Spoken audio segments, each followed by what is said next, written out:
Welcome to Bitcoins and Gravy, episode 27. Bitcoins are trading at $620 per Bitcoin. That's 62 cents per millibit. And LTB coins are trading at 0.0028 US dollars. That's 28% of the way to a penny. LTB coin may be moving up and down a bit, but Bitcoins are holding steady for a while. Now that's gravy. Welcome to Bitcoins and Gravy, and thanks for joining us today as we podcast from East Nashville, Tennessee. I'm John Barrett. And I'm Lid Shaw. We're two Bitcoin enthusiasts who love to talk about Bitcoins. And share what we learn with you, the listener. Thank you so much for your time, and thanks for listening to Bitcoins and Gravy. On today's show, Lidge and I traveled to Australia to speak with German media entrepreneur Thorsten Hoffmann, producer of the soon-to-be-released documentary The End of Money as We Know It, a Bitcoin documentary that is so well explained that your grandmother would understand it. Also on today's show, we speak with Neil R. Blackburn. He's an American living, working, and promoting Bitcoin in Singapore. Neil gives us some insight into what's going on in the Bitcoin scene over in Asia. He talks to us about the Access Group in Singapore, the Association of Cryptocurrency Enterprises and Startups for Singapore. Ever wanted to live somewhere exotic and spend your Bitcoin sipping coffee and seeing what's going on over here in the U.S.? Well, Singapore's the place to do it.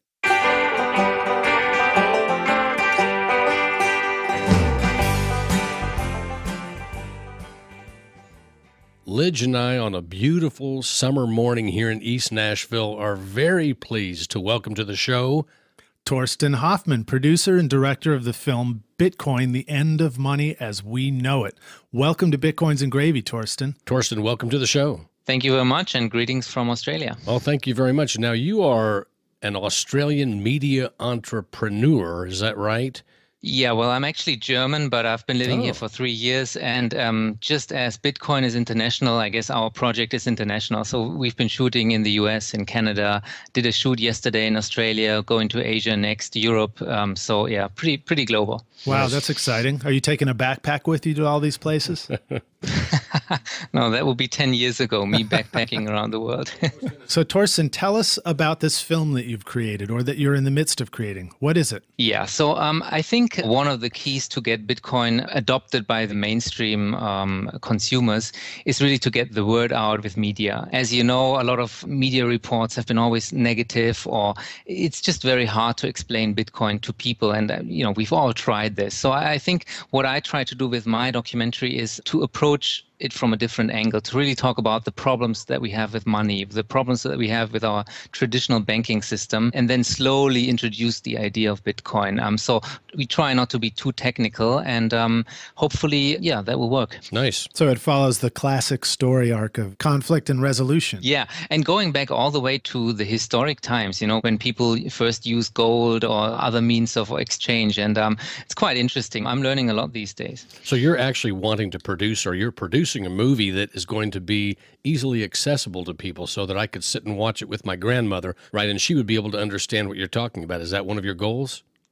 Exactly. I couldn't have said it any better. Exactly. So it's not for the Bitcoiners, not for the people hanging out on Reddit all the time. It's for their mothers or grandmothers or whatever. So they finally understand what their sons or what those Bitcoiners are talking about. Yeah. Okay. So the end of money as we know it. Yeah. So, I think one very sexy story, or one very easy story to tell is always hyperinflation. And the story of paper currencies has been that governments have printed more and more money. So even before paper, even when the kings were minting money, they just started to dilute the metal content back in the days. And with paper money, is they just print more money. And we have some great examples of paper money just becoming completely valueless and worthless. On our Kickstarter campaign at the moment, we're giving away those $10 trillion notes from Zimbabwe, which is the most recent example of hyperinflation. That's so cool, by the way. It has been quite popular, the Kickstarter campaign. So we've got about 100 backers now. We reached our goal a bit early, and people like our little giveaways, DVDs and downloads and those trillion and $1 million notes that we have. Tell us more about that. Did you say a $10 trillion note? Who's got a $10 trillion banknote? Well, yeah, that was the one issued in Zimbabwe not so long ago. So that African country with a corrupt government, dictator in the worst sense of the word. Yeah, they completely ruined their economy and tried to print more money, but that's obviously not the solution. Governments just can't solve the problem by printing more money, as we all know. And yeah, if you back the documentary on the Kickstarter page, that's how you get those $10 trillion notes. That's how it goes. It seems odd to me that a government would actually print a $1 trillion or a $5 trillion or a $10 trillion note. I don't really even see the point of that. Wouldn't there have been another alternative for them? Yeah, I think in Italy, that was the case where occasionally the ruling elites just erased a couple of zeros. So they basically said, okay, it's not 1 million liras anymore, it's 10,000 suddenly overnight, right? And then people have to adjust and calculate and things like that. And then actually back in Germany in the 1920s and 1930s, a famous case was where you actually, when you went into a restaurant to have your meal, the restaurant would charge you before you eat the meal, because after you eat the meal, the money would have already been diluted and worth less. So yeah, it's quite shocking, if you think about how it's even possible to live under these kind of inflation scenarios. And I think that's a good way to enter into Bitcoin, right? Because first, people need to understand what's the problem of inflation, make a few stories that are very scary, and then kind of introduce a new technology and talk about that. Yes, I remember as a kid in school learning that in Germany, you guys had gone through this where you used to have to carry a wheelbarrow full of marks to go buy a loaf of bread, right? So tell us, what's the difference between carrying a wheelbarrow full of money and purchasing something with Bitcoin? Well, I guess the difference is not so much in the consumer using a means of exchange. I think the difference is just that there's no government, no rulers in charge of that currency that can be inflated away. And as we all know, Bitcoin obviously is decentralized, so nobody can really, screw with the money supply. That's the main difference. A lot of people will argue that the United States is such a strong country, has so much power and military might that even as the currency is debased and devalued, we could pretty much do whatever we wanted to as far as our foreign debts. We could just say, well, we're not going to pay those off. There are a lot of things that we could do. Some people argue that that make it not such a big deal, that we would never really have hyperinflation here. Have you heard any arguments like that? Yeah, I have. And I don't have the perfect answer for this yet. But I mean, there's a reason to believe that all throughout history, the mightiest countries, the mightiest empires have only lasted for a certain period of time. And eventually the world reserve currency, which was the sterling, pound sterling before that was the Spanish or the Portuguese currencies. And at one point of time, that always ended, even though it might have still be the most powerful country in the world. So eventually there will be a tipping point. And I don't know, I'm not smart enough to tell you whether it's QE4 or QE5 or in which year that will happen. But I think Bitcoin is certainly one possible solution for that problem. It's probably true that you can disguise problems in a local economy if you just pump your dollars all over the world. But eventually it is a closed system, right? I mean, it's larger than one local country, but at the end of the day, the world has only so many other places. So eventually that will take effect somewhere. So I don't think you can run away from that problem. Imagine you live on an island and you have a certain amount of economic activity there, right? So the amount of money there is on that island will be reflected with all the goods and services that are on that island. So now you have, let's say, a second island, a neighboring island, people start trading. Eventually, right, I mean, even though there's many islands, so now we're talking about the whole world, it will still have an effect if one island or one currency suddenly has 10 times, 100 times more money supply. So I don't think you can run away from that problem. You can shift away your money for a while, but eventually it will dilute prices everywhere. That's the logic I think that will happen. I'm not an economist, though. I'm not in a position to really comment on that, but I hope to have smart interviewees to explain these things to me, Well, tell us what you've learned about Bitcoin and how Bitcoin can be a solution for some of these problems that we've experienced historically. One is obviously the deflationary nature of the protocol. So we don't have the problem of inflation. But what I've learned more and more throughout the process and my research is that Bitcoin is so much more than just a currency. And that's what I like about your podcast. You try to always point out that it's much more than just a means to pay stuff or just a means to exchange or just to invest in it and speculate on it. I think it has much more potential. And as a filmmaker, obviously, it's very challenging to tell these stories. I mean, blockchain alone is a complex concept to explain. And then you talk about things on top of the blockchain and level 2 applications.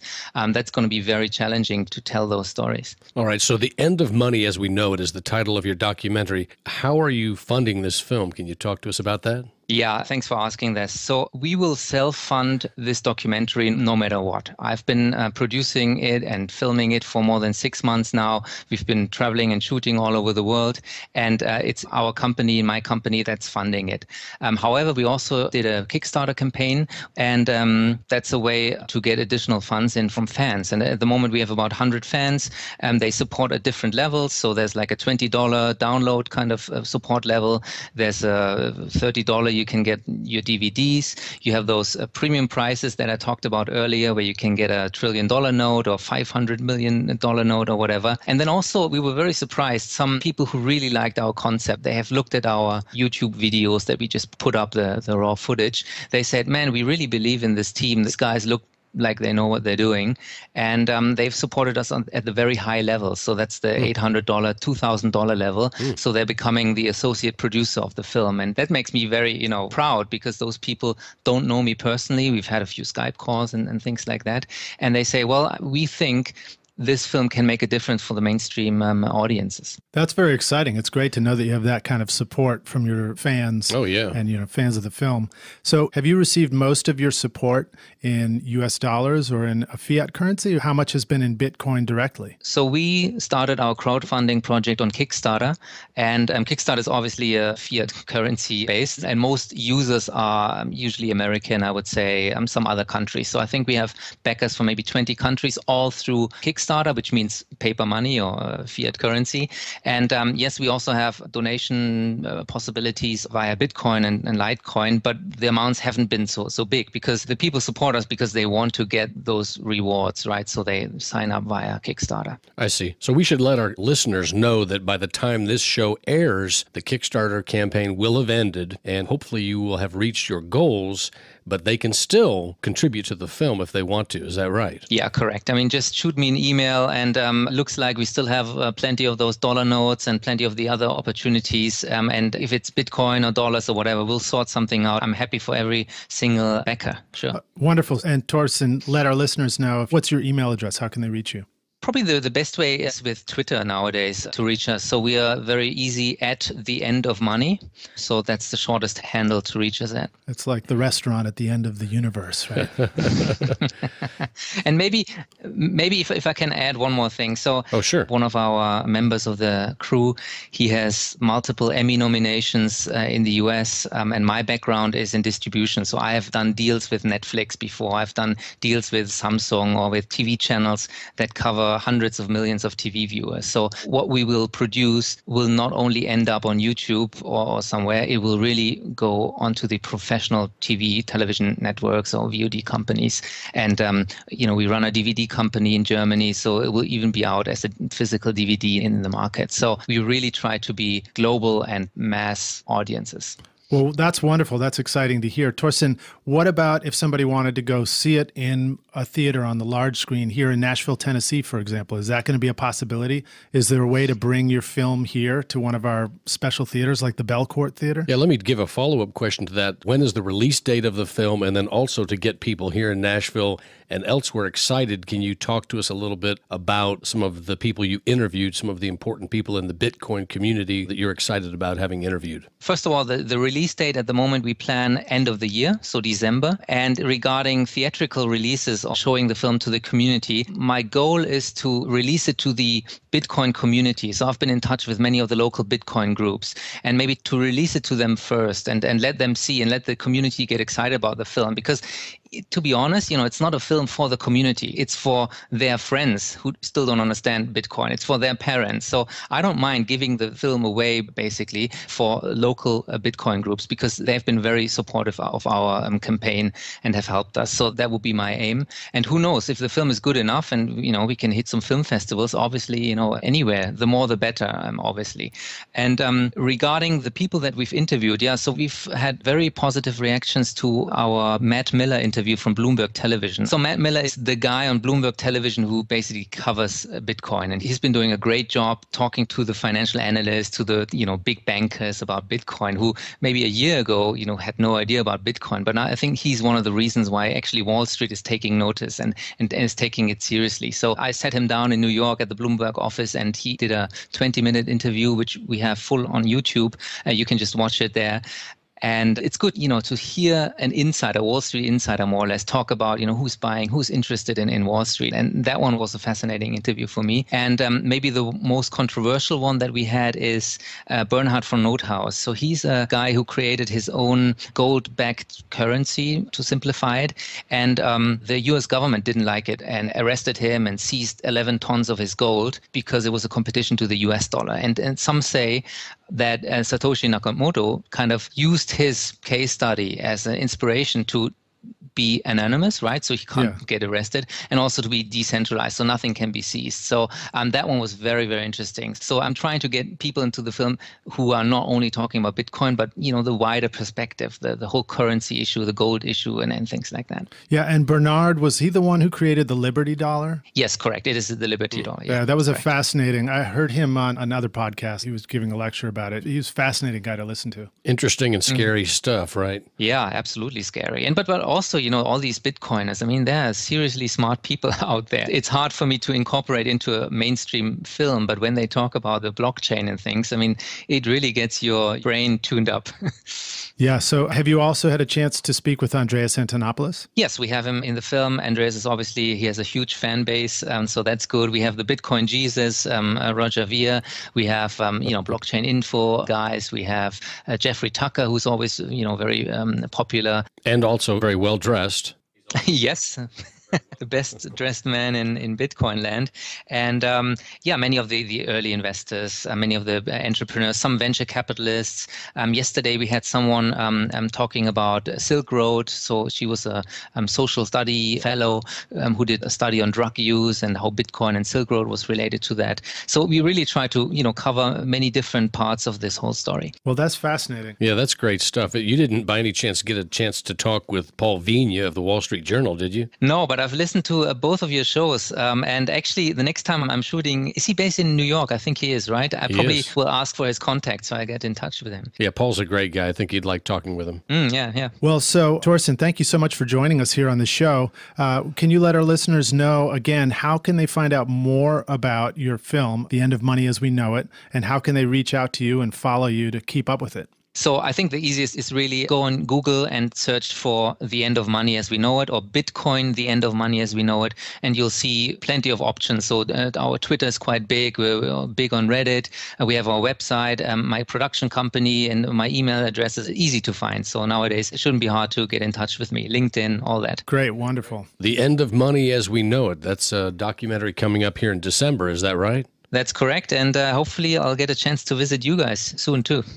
Very exciting. We'd love to have you here as a guest, and we look forward to speaking with you again. And we're sad to say that this is the end of this interview as we know it, but we're excited to have you here with us and can't wait to have you back. I feel like there should be a song for your movie, The End of Money. It's the end of money as we know it. Something, I don't know. Oh, how about Speaking of that, could I now officially on your podcast ask you to maybe use your famous Bitcoin song in some way at the beginning or at the end or something like that? Would that be possible? Absolutely, man. I would be honored. Well, I wrote the song and Lidge helped produce it here at the Toy Box Studio. And so, yeah, we're very proud of the song and we would love to hear that in the film. Cool. Let's do that. Sounds good, man. Cool. Well, very excited. Can't wait to see it. I am going to put a prediction out there. I predict we will be watching your film on the big screen here at one of our beautiful movie theaters at some point here in the future. Yeah, that means that we're going to try to get it in the Belcourt Theater. Pretty much, literally. That's exactly what I mean. We can do it, man. Awesome. Yeah, I'll do anything that's possible to enable it. Sure, let's do it. Groovy. Well, thank you so much, Torsten, and we look forward to talking to you again. We'll see you down the road. Thank you much. Have a good night. Thanks you too, Torsten. Have a good one. Bye. Cheers. Cheers.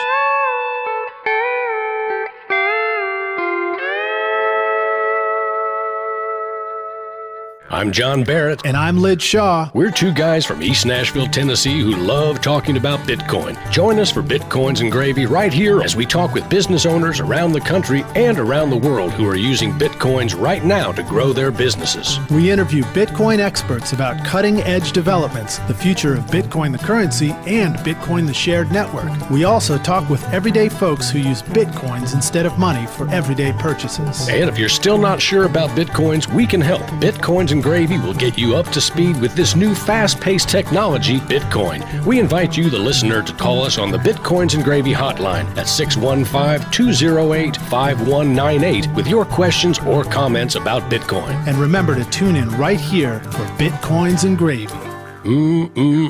Now that's gravy.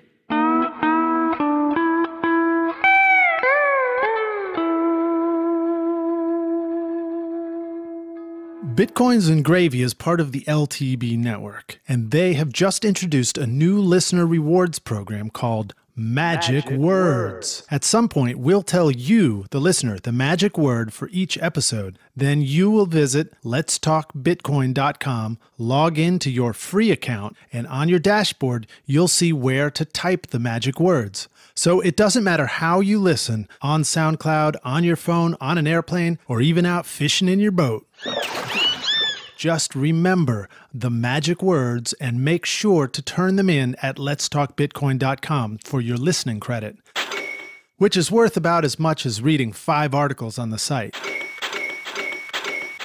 Each word is only good for 4 days, so don't get too far behind. And if you haven't already hooked up your account to receive your LTB coin rewards, visit counterwallet.co to make your own wallet. Take one of the addresses it gives you and enter it on your letstalkbitcoin.com profile where it asks for an LTB coin compatible address. Oh, and one more thing. Don't tell anybody else the magic word who didn't listen, because the more people who claim their listener credit, the less LTB coin each will receive. So tell people about the show, but keep the magic words for first-hand listeners only. So that's how it works. Keep listening, and we'll let you know what the magic word for today is. The magic word is such a word as indeed has never been heard. And now, today, the magic word. The magic word for today is watermelon. That's right, everybody. The magic word is watermelon. Happy summer to you. So, John, it's time once again for our Aw Heck segment. Hotline emails and comments, kids. Well, it looks like we have a comment or an email from Zia? Zia wrote in on the howdy@bitcoinsandgravy.com email address, and he says, "Hi, I love the Bitcoins and Gravy podcast and regularly listen to it when at work." Smiley face. Well, thank you very much. And then he goes on to say, now it would be great if Bitcoins and Gravy could do an interview with David Zimbeck about Black Halo and BitHalo smart contract software for Blackcoin and Bitcoin. Sounds and then interesting. He gives us a few links for information to Black Halo, BitHalo, and Night Trader. That sounds interesting. We'll check it out and see what we think. Maybe there's an opportunity there. We'll have to see. Yeah, and then Zia also says, also an interview with the people from the Blackcoin Foundation about Blackcoin POS 2.0 would be really interesting. Okay. Keep up the good work. Thank you. Thank you. Yeah, thanks for writing in. And to our listeners out there, please remember to keep us in the loop with anything that you find interesting or you think might be a good topic for the show. We always love to hear from you. Questions, comments, or complaints. So it's Kirk Phillips here at Bitcoins in the Beltway with Adam Krellenstein, who's from Counterparty. I just wanted to ask you a few questions. Can you tell me some things about Counterparty that maybe some of the listeners don't know about? Sure. Counterparty is a Bitcoin 2.0 protocol and currency to extend Bitcoin. and it uses Bitcoin's blockchain to provide users with features in peer-to-peer finance. So they can now trade with each other over the internet anonymously and effectively for free. They can use a distributed exchange, they can create tokens, they can trade those tokens, they can make bets and trade derivatives, all using Bitcoin securely and safely and anonymously. And can you tell us some really interesting use cases? Sure. One of the easiest ones is equity crowdfunding. Users can start a project, propose a project to the Bitcoin community, and ask for funds to make that project a reality. And in return for those funds, they can use Counterparty to, instead of giving out t-shirts or hats or backstage tours, they can give equity in their projects and promises to pay back dividends on profits made from the release of those products and the sale of those products in the future. And can you give some specific examples, some of your favorite examples of the use of the Counterparty platform? Sure. One interesting example that just launched a few days ago is Swarm. Swarm is a project actually to help other projects kickstart to crowdfund on top of Counterparty. They're raising money and they are giving out equity in Swarm, and then Swarm will pay dividends on that equity, which dividends will be actually equity in projects that they help kickstart later. So they're going to be an incubator and a Kickstarter-like project, and when they help other projects launch on top of Counterparty, they will get a fraction of the equity, which they will then pay to owners of their coin. So it sounds like Swarm is the platform that invests in the projects, and then the people will invest in Swarm, and then the Swarm pays dividends to whoever the participants are? Yes, it's a way of building on top of Counterparty to make it trivially easy for users to crowdfund on top of Counterparty while still being able to get a stake in the equity of those projects. And how would you say that Counterparty is unique or different from some of the other 2.0 platforms? We've had a working, stable protocol and platform for 6 months now. First of all, we have that. We have a working, secure, deterministic web wallet. Everything is totally peer-to-peer, and we're built on top of the Bitcoin blockchain, so we have one of the most secure protocols in existence, really second only to Bitcoin itself. We also had a very fair and equitable initial distribution of the native currency. So Counterparty has a native currency, XCP. It was created not by raising funds, but actually by destroying bitcoins in a fair and distributed manner. Users during the month of January could destroy bitcoins in a particular way, and when they did, they actually created Counterparty coin, XCP. The developers and the founders of Counterparty, myself included, did this ourselves. We didn't receive any money from users. This project is meant to be open and fair and a community-driven project, unlike others. Yeah, I'm glad you brought that up about the proof of burn is what you call that, yes. I believe, that happened in January. I think there's a misconception that that is still an ongoing thing that happens with Bitcoin being put in and burned into XCP. So if you could clarify that that was just a temporary funding phase. Yes, it was just used to initialize the balances so that people could have a stake in Counterparty equally and fairly, initially, so that and then people could start using the platform. The burn was only active during the month of January, approximately, for a certain set of blocks in Bitcoin. And thereafter, the quantity of XCP in existence has been relatively fixed. A small number is destroyed due to fees, but very small and really only for particular instances, so the number is relatively fixed. Yeah, I thought it was very interesting how, when you guys developed this platform, that you have no incentive beyond participating like every other participant. Yes. Is that correct? That is correct. You don't need much. I mean, getting involved with Counterparty today is, as far as I'm concerned, like getting involved with Bitcoin in 2009 or 2010. And yeah, we want to build a cool technology and an open technology, which anyone can use, because Bitcoin and its revolutionary blockchain structure really is capable of doing so much more than what it does right now. And you need things like Counterparty to help Bitcoin grow and become more useful for more people, to be able to do more than simply buy products on Overstock.com, to really make business and trade and finance themselves peer-to-peer the way they should be. And what's the best way for people to get involved with Counterparty?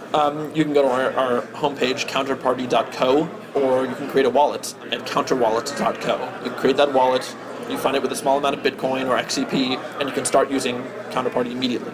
And with a small amount of Bitcoin, you can buy any asset built on top of Counterparty, Tatiana coin, you can buy Swarm coin, all these coins you can just buy directly on Counterparty's distributed exchange, trusting no other party. Automatic escrow, totally trustless trading, and with no barriers to entry whatsoever.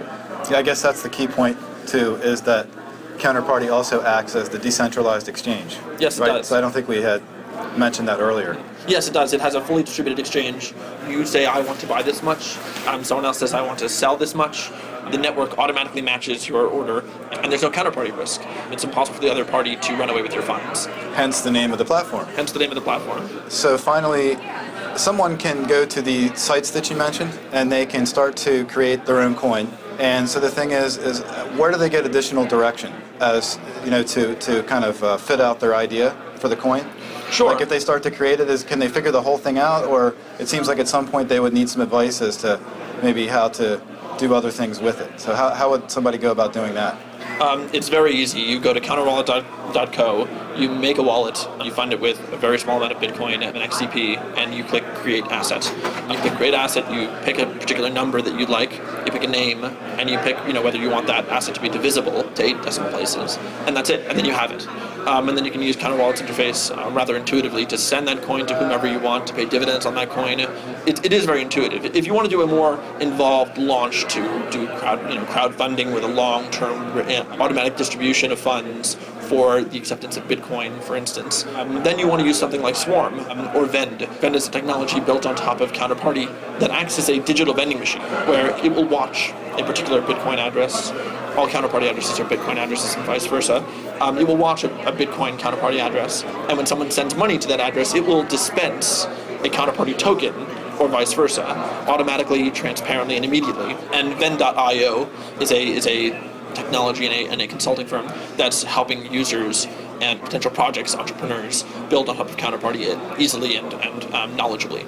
So that's great. So some of these new platforms that are being developed on top of or in conjunction with Counterparty can also be an additional set of tools that users can put into place to do these other things with their coins. So that's really cool. Yeah. It's kind of a self-perpetuating platform. Sure, yeah. Counterparty was designed to be an open platform on which other projects, entrepreneurs can build.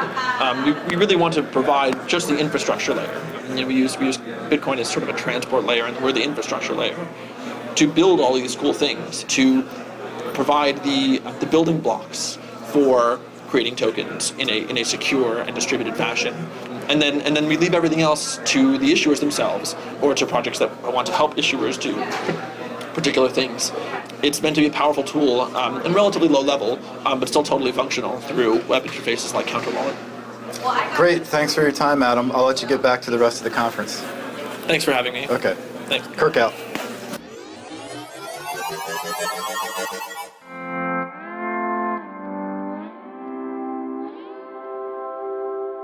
We are very excited to have with us a special guest from all the way across the planet, the Bitcoin planet known as the Earth. We have Neil R. Blackburn joining us from Singapore. Neil is an American living, working, and promoting Bitcoin in Singapore. How do you say welcome to the show in Singaporean? But more importantly, Neil, you've also gone to Singapore from somewhere very close and special to all of us here. Oh, yeah. That would be Nashville, Tennessee. Liz and John, thank you so much. Yeah, basically, I came to Singapore September 5 years ago. My initial approach to Southeast Asia was with the U.S. Navy. Originally 2 years in Japan, and last almost 5 years was with the U.S. government. 5 years sounds like a very significant number to me. I'm trying to remember why. What happened 5 years ago, John? What year was that? 5 years, like 2009? Is that approximately? Yeah, what was it about 2009 that was special? Wow. I'm trying to remember. Man, so you were in Singapore when Bitcoin was being born. Now, when and how did you first hear about Bitcoin? So I actually heard about Bitcoin in January of 2013. And that was unfortunately not 5 years ago. But I stumbled across a Reddit forum on financial independence, and someone said, "Oh, you should go buy Bitcoin." I was like, "What's a Bytecoin? What is this? What is this byte?"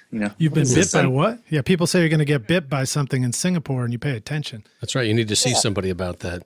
Yeah, I would say tell us about Singapore and how it's important to Bitcoin, and then tell our listeners how Singapore is different from Southeast Asia and Hong Kong. Singapore has grown in such a way for as far as the Bitcoin community is concerned that it's really is interesting. So July 2013, they had the first monthly Singapore Bitcoin meetup. And that was in a little coffee bar called Artistry. It was in a little area called Muhammad Sultan Road. And I showed up. I was the only white guy. And it was all Singaporean locals, and there was 15 of them total. You saw like a 2009 demographic segment of Bitcoin in Singapore. Fast forward that, and the meetups are top-notch bars, 120 people plus. 30% have only heard of Bitcoin a week or two ago.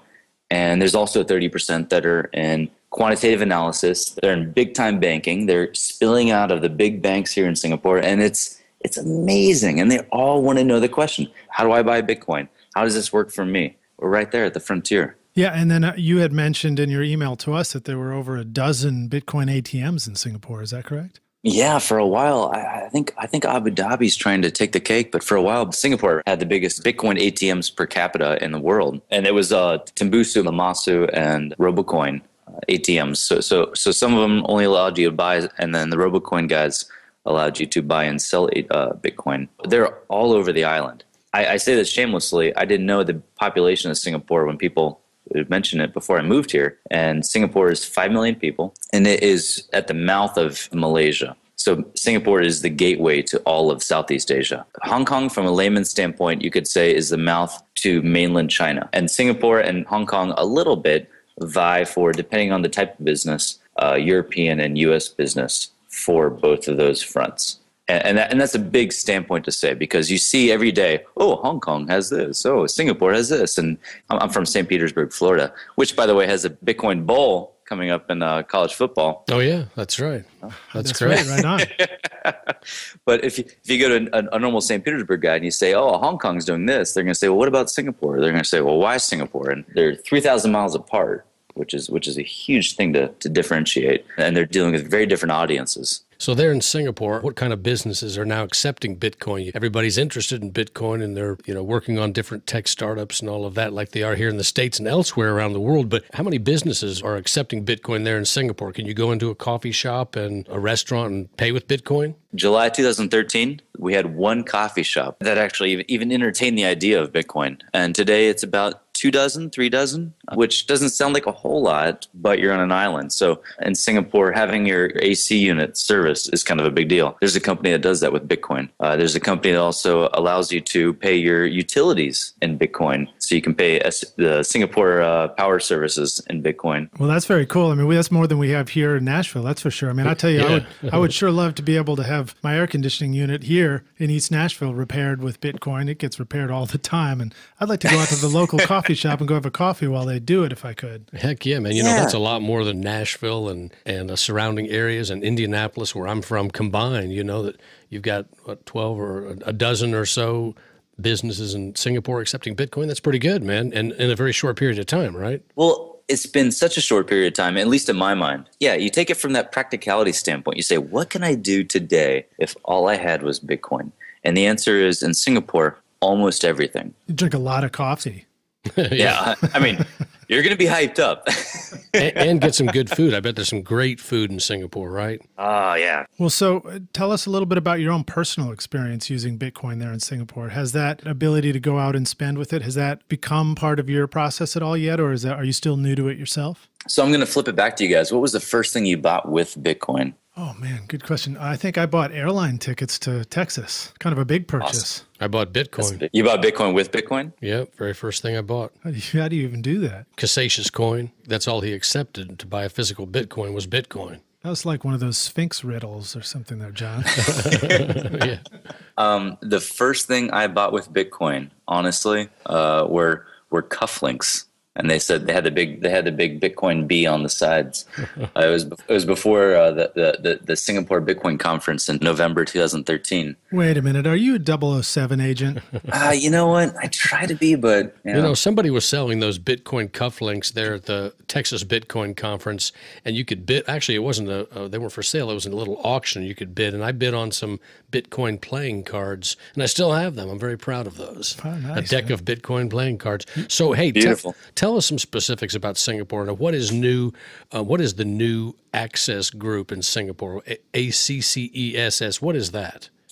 Yeah. So I'll be quite frank with you guys.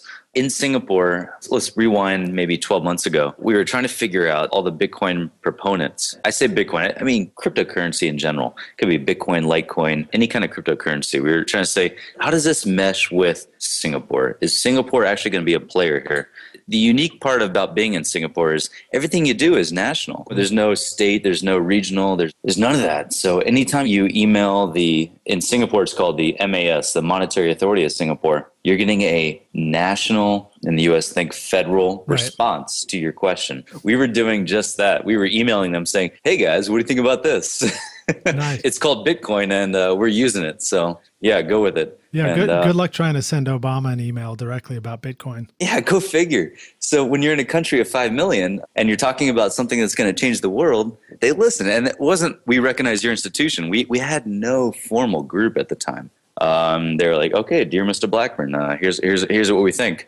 But they were deliberate and they were logical. They were everything. And they said, we don't see this as money. We see this as a good or service. We see this more as a commodity. And here's how it falls in the tax regime, and go forth and conquer. Have a nice day. Very cool. So there in Singapore, you've got direct access on a national level to the decision makers. Tell us more about Access. Is Access a group that you were referring to earlier, or are you just talking about the nature of Access there in Singapore? Yeah, both. It was a couple of Bitcoin enthusiasts that were liaising with Singapore monetary authorities. We obviously realized we needed a formal body to do this. There were some hesitations. I don't know how you guys feel about the Bitcoin Foundation. It's gone through its growth spurts for sure. Sure. It seems like every day there's a front page on Reddit about how the foundation is going to fail, or there's something. And there are a couple Singaporean startups or Singaporean Bitcoin-related ventures that have created a group called Access. They're trying to create a formal body.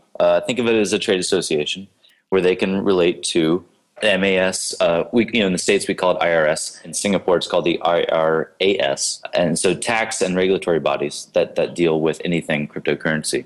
Very cool. And what's your relation to Access? Are you involved directly? Individually, I am not. My startup, which started May 5th, is called Cloud Mining Singapore. We're doing something similar to cloud hashing, which you guys might be familiar with, which is basically you buy these miners and by the time they get to you, they're out of date. We're doing not just Bitcoin, but we're doing some script currencies as well. Our payout scheme is a little more sophisticated, dealing with US dollars, euros, and Singapore dollars. Is there some advantage to starting one up in Singapore as opposed to anywhere else? Yeah, so if you're at all intelligent about Singapore, the first thing you're going to ask me, you're going to put me in the corner, you're going to say, dude, what are you doing? Singapore has crazy expensive electricity. And the answer is the branding is absolutely deliberate. Our name is Cloud Mining Singapore. Our operations, our base is in Singapore. We're not too creative in that front because Singapore offers a very one-of-a-kind opportunity where we can expand operations. If you look into Singapore, and this point I wanted to reach out to you guys is, I'm American coming from Southeast Asia. I'm one of a million. There are so many Bitcoin enthusiasts here from all aspects of life. And we found that it's very important to position ourselves from a financial front and from an investment front to be in the financial hub of Southeast Asia. So let me ask you a question. We were talking about earlier the Association of Cryptocurrency Enterprises and Startups, Singapore, Access. Is that something that is regulated by the government there in Singapore? We needed a formal association. The question was, is it a Bitcoin Foundation chapter, or is it something local? Is it something kind of grassroots? And the answer has been to date with Access,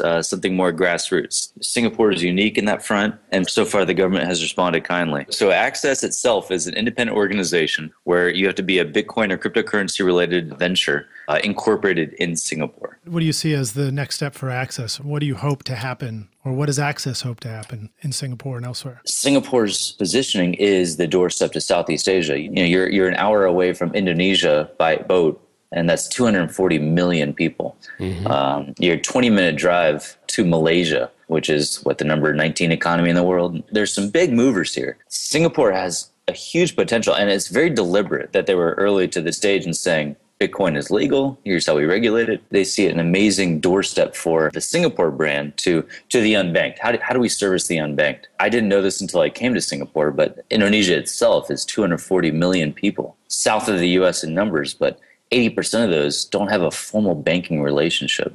And that's staggering. For me, that hit me right in the jaw. How does Bitcoin hit that? Is it straight remittances? Well, maybe not, because that's most of the commerce there is domestic in nature for that 80%. So the answer is, do they go to a 7-Eleven? How do they do commerce? And how can we put a decentralized cryptocurrency into their day-to-day model without them even knowing? And that's the challenge being answered today. Do you feel like the rest of those regions, Southeast Asia and Hong Kong, they're looking to Singapore and saying, let's wait and see what happens in Singapore? Do you feel like Singapore is kind of leading the charge for Bitcoin there in the region?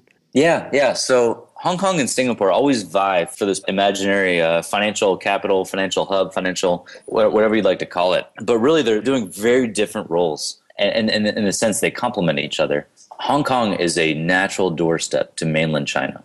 And that cannot be understated. You look at your hashing power, you look at Litecoin or Bitcoin, Script or SHA-256, it's all coming out of mainland China. With PBOC's rulings, it's lately being all sold and broadcasted via Hong Kong. Singapore doesn't have that front, so to speak. However, Singapore is 100% integrated with the European banking system and is 100% geographically oriented with Southeast Asia, which has, another 500 million people. So it's insane to say that it's either or. However, they're really going to mesh together, I think, over the next year or two in the sense of cryptocurrencies and digital payments overall. Yeah, well, that's pretty interesting that's yet another feature in the transparency of blockchain network, that you can trace, the birth of hashing power and coins and the flow of them through different regions, I think is what you're suggesting, right? Oh, absolutely. So kind of a sidestep. I really enjoy your show. Thank you for doing everything you're doing. It's awesome going to work in the morning and hearing a little Nashville and hearing a little Ode to Satoshi for an American standpoint. But yeah, we're talking about something that's absolutely transnational. It rises above any boundaries or any regulatory environment. I love flying into any other airport in the world and seeing that big sign that says, over $10,000 you must declare. I'm like, that's irrelevant. So as far as regulations there, do you feel like the Singapore government is going to kind of give an open door policy when it comes to Bitcoin? Is that the way it's looking, or does it look like they're questioning whether they should regulate more? How's that look to you? Yeah, John, so it's a measured approach. There's not a quick and easy answer to it. Singapore is a financial hub, and because of that, their biggest customers are China and the U.S. So they'll look to see what the China and U.S. does, in all fairness, and the EU. You can't discount the EU. So in that sense, they'll be accommodating as much as they can be, but I don't think they'll be policy shaping as much as they are policy accommodating. I see. And which way do you think it's going to go when you're looking at China and the U.S. and Europe and the other big players who are going to decide what happens with Bitcoin regulations, which, again, there's a whole side of Bitcoin that cannot be regulated, dark wallets and, distributed autonomous corporations and all of that. But for the regulated part of Bitcoin, where do you see it going? And I tell people when I'm first pitching them about Bitcoin that, Bitcoin can't be regulated. And you see the hairs in the back of the neck standing up and like, they go hedgehog. For the regulated side, I see it being controlled and accommodating. I see New York regulations coming out here, probably August, September timeframe, being precedent setting for the rest of the world, to be quite honest. As you suggested, Singapore, Malaysia, Hong Kong, China are likely watching what goes on here and watching the European Union, likely to follow suit as far as that regulation goes. And I take all politics out of my discussion about Bitcoin. It dilutes the conversation. It dilutes the disruption that is Bitcoin. But you look at the legal standpoints and, IRS, I'm sure you guys are filing taxes every year. So IRS says, Bitcoin's property. You look at FinCEN, if you're doing anything, it says, Bitcoin is this. And then every government regulatory body is saying, in my myopic view, this is Bitcoin. The Ross Ulbricht case, they said, oh, no, you actually are money laundering. Even though this isn't money, you're money laundering. Everyone is looking to the U.S. right now. There's no question about that. Everyone is looking to the U.S. for precedent. But in Singapore, it's business as usual. In Hong Kong, it's business as usual. That doesn't stop adoption, doesn't slow adoption. It's exciting. God, there's so much I could tell you guys. It sounds exciting, man. So business as usual in Singapore. So where are you going to have dinner tonight? Oh, wait, it's 4:00 in the morning there. We have a monthly meetup here that back in July was 15 people, and today is 100 to 150 plus, depending on the venue. So we've had to actually break that off. So myself, and a couple other guys, we do every Tuesday at a couple bars. We do a weekly meetup, and it's a no shame, no holds. Just come in, and if you've never heard about it, I'll give you a one-on-one. And by the way, there's a Bitcoin ATM there. Do whatever you want to do, and they accept Bitcoin. Do whatever you want to do. All right, so you can buy your pint of beer there with Bitcoin if you want? Oh, yeah. So with over 12 ATMs in Singapore, and most of them are located in bars or restaurants, it's game on, And all these ATMs, they execute their orders on Bitstamp. So it's not like a reserve where you're 20% hitting a price or anything like that. It's close. It's close to the U.S. prices. U.S. has maximum liquidity. It's tough to get U.S. prices in Singapore for Bitcoin if you don't have a U.S. bank account, but you're almost there here. We're really trying to bridge that gap. Nice. Well, Neil Blackburn, expat working in Singapore. It was great talking with you today, man. Glad to have you making the connection for us from Nashville to Singapore. No, you guys are an absolute pleasure. Thank you so much for having me on board. I think we're going to have some big news. Singapore has a sovereign wealth fund, which is not something that most Americans think about, but it's basically where all their Social Security, all their taxes go, and they invest that around the world. They have huge properties all over New York and all over Europe. They're very interested in Bitcoin. They released an article last week when they opened up their office in New York City, and they said, oh, by the way, we did a 400-person internal Bitcoin experiment. And I see Singapore positioning to be a very important cryptocurrency cluster on several fronts. We like to think over here that while you're over in Singapore and you're carefully watching what the U.S. does with regulation, that you guys are all enjoying your coffees and sipping them, having purchased them with Bitcoin. And your tea. Don't forget the tea. They drink lots of tea in Singapore. That's right. But they have to order it from tlet.com, right? They have to order it from tlet.com. That's right. Well, Neil, thanks so much for joining us here on Bitcoins and Gravy today. Thank you for reaching out to us. We look forward to speaking to you again down the road and see what new developments we have in Singapore and in Asia. Good stuff. Thanks a lot, Neil. Yeah, thank you guys very much. And keep the fight on. I really appreciate your show. We'll do it. Thanks, man. We'll keep it coming. Cheers. All right. Bye. Bye-bye.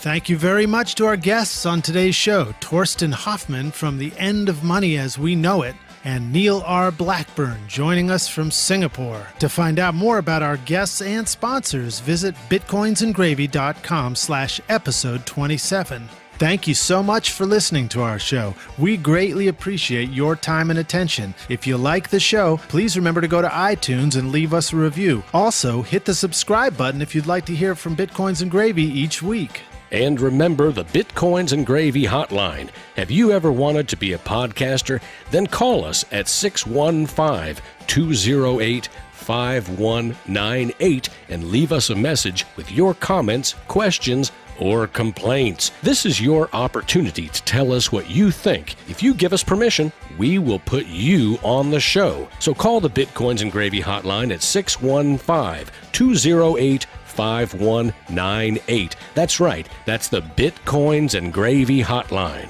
And of course, we offer a number of ways for you to download all of our past podcasts. You can go to letstalkbitcoin.com or directly from iTunes, or you can go to our website, bitcoinsandgravy.com.